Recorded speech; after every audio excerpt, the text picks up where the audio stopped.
So it doesn't matter what the stimulus was when we first learned something.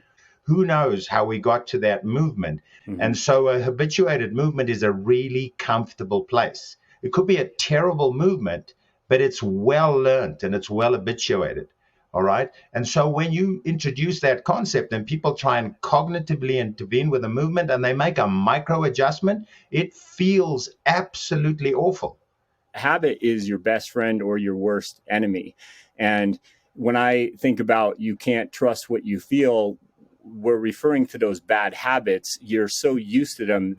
They are your enemy, but you're so familiar with them, you think they're your best friend, and they're not. It feels like it's so wrong, right? And it requires discipline and requires patience and it requires buy-in to just keep doing it right until you got it. Welcome to the Run Form Podcast. I'm Bobby McGee, running mechanics expert. And I'm Matt Pendola, your run-specific strength coach. Matt and I have been working together for almost a decade on some of the top athletes in the world, and we've decided to share that process with you guys. Always good to share a conversation with you, Bobby. We've actually worked quite a bit together in the last few days, so really excited about our conversation today. I think it's going to help a lot of listeners.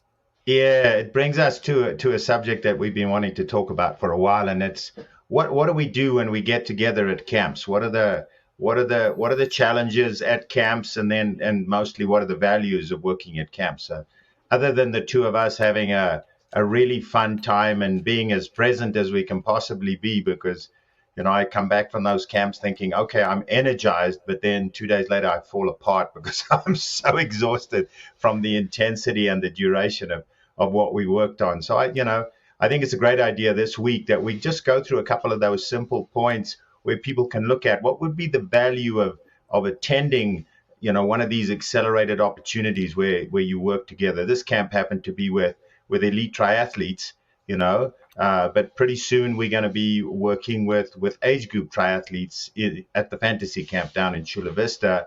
And it's a whole different approach, a whole different set of challenges, but also a whole different set of massive opportunities. So this week, I think we have a cool opportunity to just talk about, what comes up for us. Yeah, I think about what you say. These camps, they really feed us. We get so excited about what we're seeing with these athletes and these aha moments, these light bulbs that go off. And it's just so rewarding for us as coaches. But at the end of the day, we are full, right? Yeah. And then we've still got work to do with the other people that we serve. And I made it a priority this time where I took notes at the end of the day, because I think to myself, this is the gold that we have to be able to hold on to and remember. And the fact that we're talking about this today, I think, is really good for us too, because it really helps us with a good recap on what it is that we can do moving forward for these athletes that we're trying to help, including the listeners here today. Yep. So, I was a school teacher for 12 years, right? And other than me being exhausted at the end of a shortish day, right? Teaching is not 8 hours straight, right? And then going to coaching after that is one of the skills that I learned was, depending on the age, depending on the gender of my students, seeing when they couldn't take it anymore. And that's a skill that we see here too, right? So we have all these different kind of personality types, some of them real intense, some of them not so intense, right? And you start noticing, okay, the absorption rates are starting to slow down, and some of them can handle a lot and some of them cannot, right? And so you serve them best. And so what we ended up doing was we upped the frequency with the athletes that, are kind of new to the process. Their absorption rates aren't quite there yet.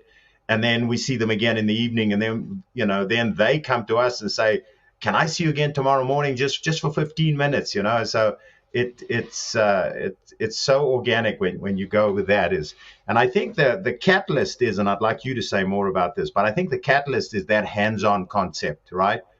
Where, people that have, gone through COVID, have done a lot of online education, and then they end up back in the classroom, they go, wow, it's such a different thing, right? And it's that that atmosphere around athletes and that collaboration, that permission you get from the athlete that says, no, no, no, immerse me, stick my head under the water. I want to get this today. That's so exciting to me. And hands-on is so different, right? And, I wouldn't have ever become a coach if I didn't have that opportunity to one-on-one with athletes. Right. Yeah. And it reminds me of just having things in bite-sized chunks, so that we can serve each athlete what they can fill up with. But that is a little bit different with somebody who may have been doing our programming or using us a little bit more as coaches over the years. Then we know that they have already established some of these base concepts more. But my tendency is to over deliver sometimes. And so I think what was fun about this camp is we really prepared on having a few good movements that athlete could learn and digest, and then stopping ourselves there and saying, no, that's enough for you. As much as I know you're super excited, but if we give you more, for example, then we may not even know what worked best if you just throw so many things at an athlete. And even if they don't get overwhelmed, if it works, they're not sure which movements serve them the best. So I really like that we stuck with the few movements that we felt like would really help, and then saying, hey, let's test and retest from there.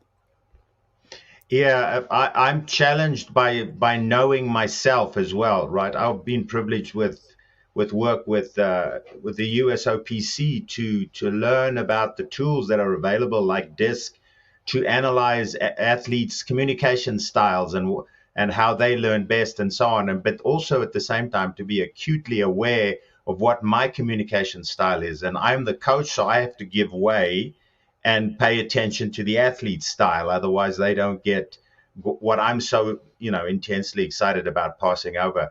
And so to watch that dynamic, this last camp where I'm able to, when you and I work together, I'm able to step back and instead of observing the specific teaching that you are doing, looking more at how it's occurring. Why does it work so well, right? And looking at those nuances. And I think with both of us, we both disappear. And what comes forward is the work in the athlete. And to me, that's a really neat feeling. And I think that disappearing trick that we do is where you are absolutely present to just what needs to be done, what's the lowest hanging fruit, what are the ranking priorities for that athlete to get that message. Yeah, no, and I think I use the term a lot of times. I'll say microset. Let's microset. Let's put this dose in. And what's really kind of fun there is that you are testing and retesting within that one session and seeing how these movements actually improve their form and how their form flows out of them after that. And so I kind of started saying that we are going to set it and forget it. And it's just one of those terms that I kind of started using this weekend. But we had a wonderful athlete that he's really a thinker. And it made me think a lot of people are like this because they want to get better. They want so bad to improve. And they want to take advantage of the information they've been given. But cognitively, we can intervene. And I thought it'd be kind of fun to talk about that just for a minute, how we can learn better at what serves us the most. And so, for example, I was telling him, get yourself on video doing a dynamic movement. Look at how that movement is being performed and just understand that you follow these principles, you use these movements, and look to see, did we get 1% better over a few weeks? Now, you probably have seen a dramatic improvement in how that posture flows out of you. And that's really, I think, fun to see, but especially if you video from the beginning and then look at that in every few weeks to see the differences. Yeah, that whole concept of yours, set it and forget it, brings up training that I did on perceptual motor aspects in the 70s, right? Where you're looking at how the brain functions. And, we were lucky enough to work with a very skilled sports psychologist with the athletes as well, and sitting on that session and get involved ourselves and just learning how the brain processes these kind of things. So the athlete you're referring to, what was nice about him, he was very much a self-taught athlete, right? He came from a rowing background, he's a long course athlete, that kind of approach. So everything that he had was cognitively learnt, and he was extremely frustrated that all of his cognitive efforts with some of the aspects of his run form had not amounted to nearly as much as he wanted to. And so we had this beautiful situation where we looked at the video of him on the treadmill, and his angle of attack was superb. His foot strike was superb.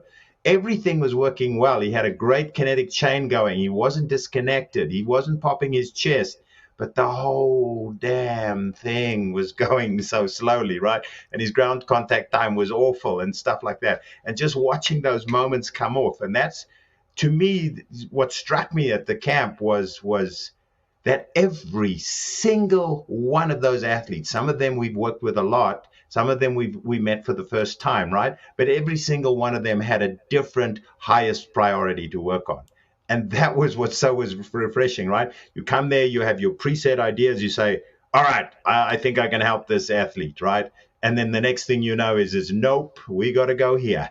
And so that assessment and then the individualization that comes as a result of that assessment is so exciting to me. And you really have to check your ego at the door, right? Otherwise you're going to miss it. Yeah, no, absolutely. It reminds me of an affiliate athlete that we work with was at this camp, John Reed. A few years ago, when we first started working with him, I can tell him this now because we're friends now, right? But I say, is anybody home? What's going on? A few years ago, I was wondering if he was absorbing any of it, or if, and quite honestly, I don't think he bought into it right away. And then over time, he started to really realize the potential of what he could do with these movements and these principles. And now you look at, especially the last year, he's really shown up and he's really evolved. And these other guys are looking at him and going, wow, right? And it reminds me of telling them, just like me and ING came up a lot, where you're looking at this person who's made all this progress and going, oh, I'll never be like that. No, he's just like me. And he was frustrated, and he had his plateaus and his stalling points. And then he finally started to mature to the point where he would say, okay, I'm just going to do these movements every day. I'm going to commit to this and just see what happens. And he started to get that 1%. And it didn't happen all at once. I mean, really, it was a process, but that process to success, I think, really started showing up lately. And what I love about that, though, is that these other guys looking at him, I think, were buying in that much quicker because they had an example of what is to come. But it's their own story. And that's the ING is, I am getting better at this. I'm not as good at this as I want to be, or I'm not as strong as I want to be, or I'm not as aware as I want to be. I'm not as visceral as I want to be, but I am getting better every day. And here are the tools I can use to do this. Yeah, it's just there's so many things that pop up, right? I remember a part of a research project about the value of altitude training years ago, right? They were trying to determine just how much value is there in altitude training, so they could help athletes that way. And part of that research showed a very interesting thing, that those athletes who went to altitude were making all sorts of commitments, right? They were choosing all sorts of priorities. They were going away from home. They were going to an isolated place. They were going to spend time with individuals that they didn't know very well. They were going to commit to a more of a Spartan approach, right? And that in and of itself was the value of doing that. And that's what happens at these camps as well, right? So I also had a little thing pop up for me at the camp, and mine was All in All, right, from the old Pink Floyd song, Another Brick in the Wall. Oh, that was a great So moment. Yes. yeah, yeah. When the athletes kind of got upset and frustrated and weren't happy with the way they were doing something, you go just all in all. It's just another brick in the wall. We're building this wall, just take it easy. That was great. Yeah. Isn't that funny though? I was thinking about that. You pick a song like that people can relate to and refer to, and the emotions that come out of just that simple all in all brick in the wall, and automatically they're just. And I think it's important to just say this part, at least for me, is that you got people laughing and just forget it again, set it and forget it. I don't know. But it's just that moment where you realize they just needed to smile and laugh a little bit, take the stress out of this. It's not, you don't have to learn all this today. You don't have to be perfect today. In fact, that's not possible. Right. And just that laughter, that joy coming into the conversation, listeners, I think, to remember that this is supposed to be fun. And I think that's what I heard when you said that, is everybody started laughing or started smiling, and it brought emotions, even if it was other emotions from what that song might have given them on a different memory on a different day. And that makes them more present again.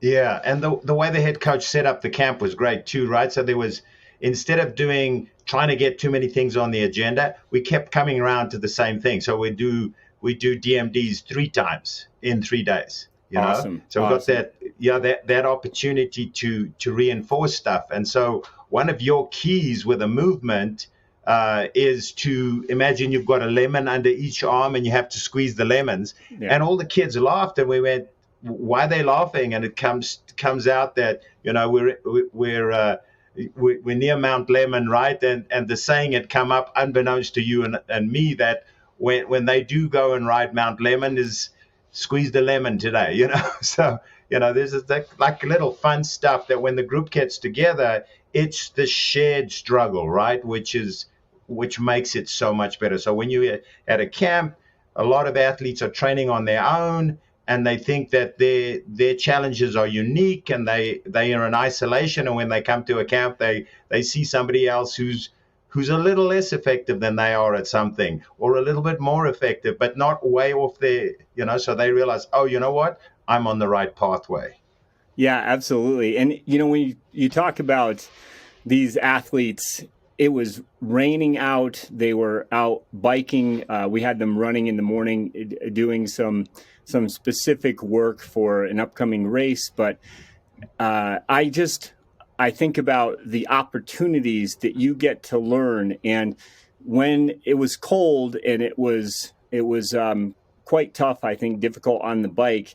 And that gave a unique opportunity to talk about, I get to do this. I get to be out here today, or compared to what, and is that moment a learning moment for me, where I realize that this is quite an important opportunity for me to be able to use that in my memories and say, I remember that day compared to what. This is proving ground sometimes for us to see that these athletes are so tough and so resilient, and at the same time they're in a community suffering with each other, but in the best way possible. Yeah, exactly. One of the athletes and we had some world ranked athletes there, and we had some more beginners, and we had some juniors, and we had some long course athletes, and they were all at various different stages, right? And so what was so exciting is when one of the riders reported back to the coach, like an hour in, it was one of the top 4 worst rides I've ever been on. But 2 hours in, it was the worst ride I'd ever been on, right? And then asking the much more experienced athlete, the athlete that advanced so much, the world-class athlete at that point in time, and him saying, I was in my head about the ride for a while too, but unbeknownst to either of them, the one recognized that and the other one didn't recognize that. And so he didn't have that distinction. And so I think that leads to a good point, right? Where we're talking about what is in your head, and sometimes recognizing that you're in your head can also lead to acceptance, right? and then you don't challenge yourself. Well, okay, what do I take to get out of my head? What does it mean to be out of my head? And then we saw with the athlete that we enjoyed so much because we'd not met him before, but he was quite cerebral, right? And him having to learn this lesson that you can't figure all this stuff out cognitively. That thing that I'm so fond of saying, that running is a first language. The way you learn it, the way you change it, the way you replace it, the way you improve it is definitely very, very different to all other sports, right?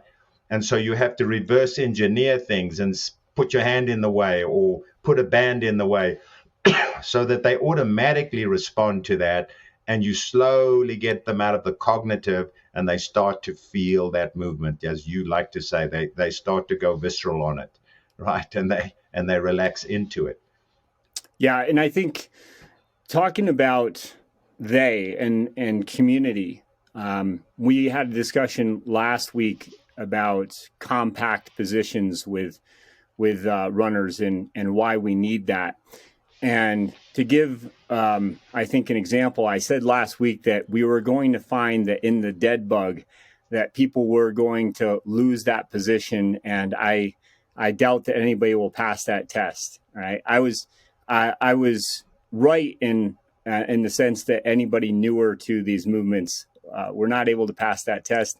The athletes that have been working through these programs for a while did, but the cool part to me was talking about how, look, you guys are performance partners. Have a little bit of input for each other, encouraging each other, but also being eyes on each other. Hey, you're starting to really move well, and you're starting to really show up in this position.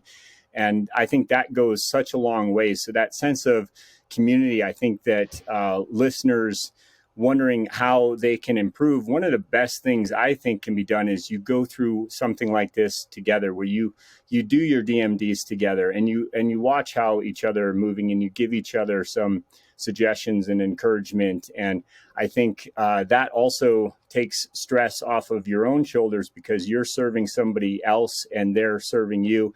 And now you're in an environment where you're a team, and it's not all on your shoulders to get better. Exactly. Yeah. That first rule of biomechanics, right? Don't trust what you feel, trust the video. And, trusting the video means trust your buddy. And I remember doing camps like that from the start, right? Where you have the athletes pair up and then they watch each other do the drill. And then you ask them, what are you seeing? What are you seeing? With something like run form, is you've got somebody doing a good example. So easy to take a video of yourself doing a dynamic mobility drill and then putting that away, right? Obviously, you're going to compare it to the example that you have, but then 2 weeks time, 3 weeks time, you're looking, you do another little film shoot and you watch yourself, right? And you go, oh, wow, I'm halfway there, or I'm all the way there, right? And that feeling of mastery. But I think when it comes to running mechanics, the hard thing is for people to see, to even know what they are looking for. And I think in the podcast to come, we should take individual movements and say, look, this is what what people do. This is what you should be doing. Give an example of somebody who's highly proficient at that, and then just give some advice as to how would you progress from that to this, right? But the big thing is use the video, use the examples, use those visuals. Yeah, so it's interesting because one of the things I had in my notes to talk about today was trusting how you feel. I'm reading a book, I won't say which one, a running book that came out recently, and one of their main principles is to trust how you feel. And I thought, we need to really discuss what that means when we say that, especially in the beginning, Bobby. And I think you're the one who has coached this for years, and you coached it with me, and I realized that I was misinterpreting what that meant. Can you explain that a little bit more? Yeah, so it basically comes down to myelinization. The psychotherapist Bosch used to speak about pattern matching. So it doesn't matter what the stimulus was when we first learned something. We might have grown up running on thick grass, barefoot. We might have grown up from the start in a colder climate, wearing shoes with a huge heel wedge, and all our running was on concrete and asphalt. Who knows how we got to that movement? But what we did is we myelinized it, and myelinization is just a term in neurology, right? Which that fat sheath that speeds up movement, and the thicker that fat sheath comes, the more habituated that movement becomes, right? Mm-hmm. And so a habituated movement is a really comfortable place. It could be a terrible movement, but it's well learned and it's well habituated. All right. And so when you introduce that concept and people try and cognitively intervene with a movement and they make a micro adjustment, it feels absolutely awful. It feels like it's so wrong, right? And it requires discipline and requires patience and it requires buy-in to just keep doing it right until you got it, right? And it doesn't matter why it happened, all right? And so that understanding that it's not wrong or right, and that brings you to that second rule of biomechanics, right? Exaggerate. You have to exaggerate. So we again had an example with an athlete, right, who was completely internally rotated, right? And so we designed a whole lot of drills to get him on plane and connect the hip to the knee to the ankle, right? Because the knee was inside, the hip was outside, it can't go anywhere else, right? And then the foot was outside. And then doing a drill with him the first time, we haven't seen him in a while, and we're going, why is he so outside? Oh, yeah, because he was so inside. Now we have to go, okay, now we can back off a little bit with that exaggeration because he was so disciplined that the first thing he said was, last time we worked together, you said I got to do this, So it was beautiful to show what he completely altered it through disciplined, regular application, right? And then we just had to make a micro adjustment for him to get it back, right? So he couldn't do an A skip, but it wasn't because he couldn't do an A skip. It was because he had his knee in the wrong position. As soon as he put his knee in the right position, boom, he was perfect. Yeah, and that's where we refer to let the posture flow out of you. And I think of your Goldilocks principle there that you were referring to, where you really exaggerate what you don't want to do. I think that's one of the most brilliant things that I've ever learned with you, even with Matt Balzer, who is a four-time Xterra national champion. It's like, how much more are you going to get out of this guy, right? And I worked with him for years, and you were working with him one day, and you had him use that Goldilocks principle. And once he did that, then man, connecting those dots, it just cleaned up. It felt like 10 things at once. And you're just like, now it's just about learning that behavior or that habit, those habits, because I say your habit is your best friend or your worst enemy. And when I think about you can't trust what you feel, we're referring to those bad habits. You're so used to them. They are your enemy, but you're so familiar with them. You think they're your best friend, and they're not. They're serving against you. You're just unconscious. Right. Yeah. Go ahead. And again, I feel that I'm like Nietzsche, right? All the great ideas have already been had, and we're just refining. And when it came to that concept of exaggeration, right? And I'd learned it in biomechanics. But that concept of turning it into a useful tool, I actually learned from Oprah Winfrey. She did an exercise where she told a group of women to write down what they don't want to have happen in their relationships, right? And once they'd written it all down, she said, okay, now there's your hit list. Just on the opposite side of the page, write down what you want to have happen and how you're going to make that happen, right? And so that's that perfect example is an athlete gets frustrated. Don't do that. No, that's no good for you. That's not helping you. What should you do? Okay, now what you should do feels crappy. So now crappy is a cue. If I'm feeling crappy, I'm doing it right. Until I'm doing it right and it doesn't feel crappy, that's habituation. Absolutely. Yeah. And speaking of bite-sized chunks, we've been looking at doing these podcasts in about 30 minutes because, at least in my experience, I'll listen to these podcasts that I absolutely love, but they're maybe 2.5 hours long, some of them, and I get so much information, I don't remember most of it. And I'd like to wrap this up with the 95% and the 5%, I think, is a good way to wrap this conversation up and just sort of the bullets of what we talked about today. But again, I'll put it on you, Bobby, to to explain a little bit more of what we're talking about here, listeners can take this and start using this principle in their own experience, in their own training. Oh, 95% is that 95.5 is that 2.5 hour podcast. So yeah. I'll really try and encapsulate it, right? So 5% of the way we see ourselves in anything is actually correct. 95% is a construct. 95% is perception. And when you think about that, you say, like, anything that we do, 5% of that is actually fact. 95% is a construct, right? So I think the best thing to do with this podcast, the best way to end with that is just pop that in your subconscious, let it work on it, and then come up with some stuff tomorrow in that 5% realm. All right. Yeah. That was great, Matt. Thank you so much. Always great to talk to you, my friend. Oh, no, you as well. And to remind the listeners here, any question is the app that you can ask Bobby and I questions on. It's now a free app, so get on that. Let us know if you have any questions. We'd love to hear from you.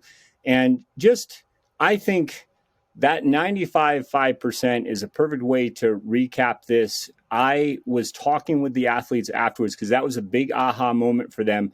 And we just started talking about the 2-minute rule. At the end of each day, just write down for 2 minutes, just 2 minutes. Don't go over that. What is it that you need to brain dump and put down onto paper? I suggest pencil to paper, and start to really just one micro set at a time, so to speak. Give yourself that opportunity to learn what's working for you. And by the end of a 12-week period of time, I think it'll be amazing how much you've been able to understand, the Goldilocks principle, exaggerating it and finding what's in the middle. And that's where you can really start to find these principles flow out of you and just make it bite-sized, make it manageable, I think is the big point that we'd like to serve you with today. But thanks for listening, guys. And Bobby, thank you.